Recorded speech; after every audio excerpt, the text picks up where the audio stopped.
In an old forgotten cemetery just north of Goldsboro, North Carolina, there is a headstone that is cracked in half and held together by a pair of rusty brackets. Engraved at the top, there is the strangely haunting image of a handshake. The name on the grave is George Dean's, and this is his story. Back in 1856, there was a 17-year-old girl named Raquel Vincent who thought she had found the man of her dreams. He was 8 years older than her, and his name was George Deans. Raquel dreamed about the beautiful wedding they would have. She was head over heels in love, but unfortunately George didn't feel the same way about her. He had a wandering eye, and soon he was cheating on her with a number of other girls. When she found out that he was being unfaithful, Raquel was devastated. However, she didn't want to lose him, so she told him how much she loved him and said that she would still marry him if he stopped seeing other girls. George wasn't a very sensitive, and he bluntly dumped her. Raquel's heart was broken, and she felt like she could never love again. She fell into a deep, dark spiral of sadness and depression.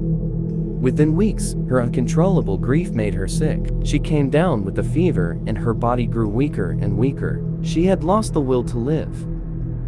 One day, she called George to her bedside and asked him to lean in close. Then she whispered in his ear, "I realize I can never have you in this world," she said, "but I shall claim you in the next." The next day, Raquel died. She was buried in the little graveyard, and George tried to put her out of his thoughts and go on about his life. Almost a year later, George Deans was wandering home from a Christmas party, tipsy with drink. His route took him past the graveyard where Raquel was buried. As he walked, he saw a strange fog-like mist rising out of the cemetery.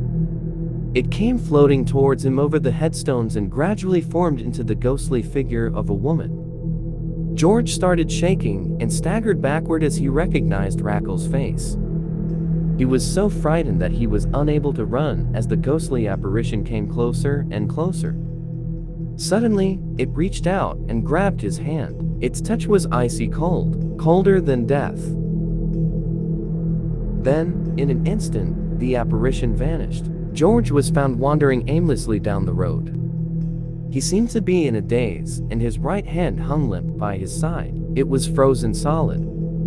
From then on, he suffered from excruciating pain in the hand the ghost had touched. Within days, his hand began to wither and shrivel up. Eventually, it dangled uselessly at his side. George Deans never married and spent the rest of his life alone. When he died, he was buried in the same cemetery as Raquel Vincent. In his will, he had left instructions for that ghostly image to be chiseled on the tombstone above his name.